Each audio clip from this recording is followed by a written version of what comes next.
Originally, Spider-Man director Jon Watts was supposed to direct the MCU's Fantastic Four reboot. However, after exiting the project earlier this year, we've had no new updates on who could direct the film.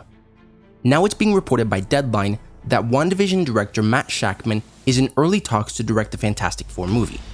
I've seen videos and articles saying that he's 100% going to direct the movie, but according to Deadline's report, while a formal offer hasn't been presented, early discussions have begun and things are headed in the right direction. Now I can't say whether or not Shakman should direct the film, but WandaVision was one of the better Disney Plus shows even if the ending was rushed. While I think Jon Watts or even Peyton Reed would have been better options, hell, I'd even take John Krasinski directing and playing Mr. Fantastic, we'll have to wait and see before coming to any conclusions because shows and movies are very different. Now I was going to end this here and talk about something else, but just a couple minutes ago as of writing this, it's been confirmed by The Hollywood Reporter that Shakman exited the Star Trek project he was soon to start working on for Paramount. I would normally tell you that this doesn't mean it's because Shakman will direct the Fantastic Four, as a director can leave a film for a multitude of different reasons. But according to the report, it's apparently due to scheduling conflicts with the Fantastic Four. And given that this is one of the Hollywood trades, who report on information usually given to them directly by studios, I'd say it's pretty safe to assume that Shakman is in fact directing the Fantastic Four.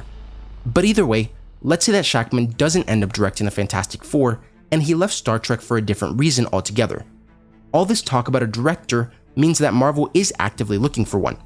And the movie doesn't even come out until November 8th, 2024, so we still have quite a long time before it goes into production. Over 2 years.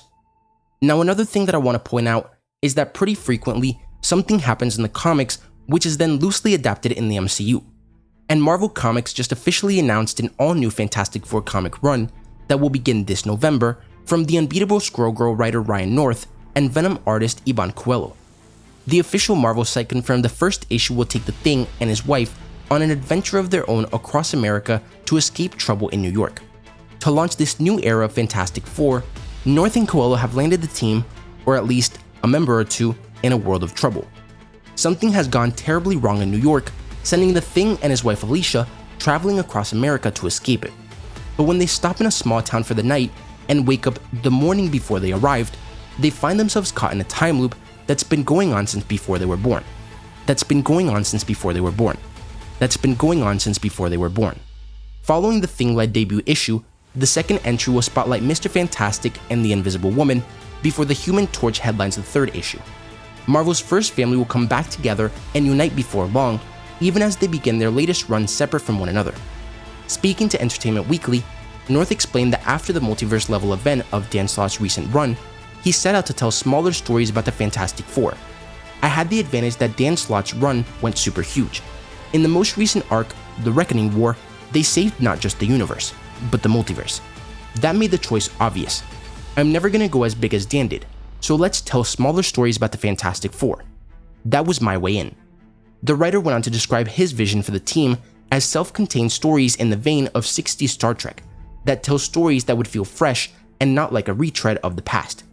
I want to do these smaller self-contained stories in the vein of 60s Star Trek, where they go down to a planet, find a weird thing, fix the weird thing, and move on.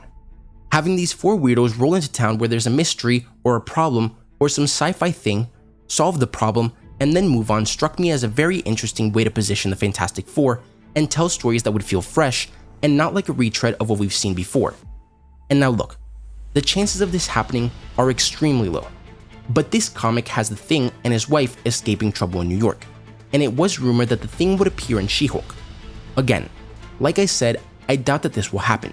But if Marvel plans to adapt this run for the Fantastic Four reboot, it could make sense for the Thing to appear in She-Hulk for a brief scene or an episode setting up the Fantastic Four.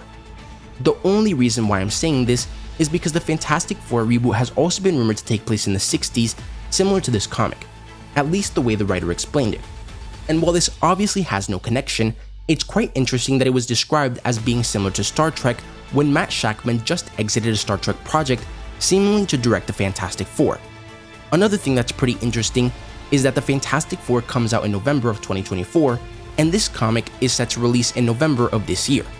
So again, this has nothing to do with anything, but I just thought that the connections were pretty interesting. So let me know what you guys think about all this. What do you think of Matt Shakman directing the Fantastic Four, And do you think that this comic will have anything to do with the Fantastic Four reboot in the MCU, or will they be totally different? And are you still holding out hope that the Thing will appear in She-Hulk, or do you know there's no shot this happens? If you enjoyed the video, don't forget to like, comment, subscribe, and turn on post notifications so you will never miss another video. Thanks for watching, and remember to wash your hands and stay safe.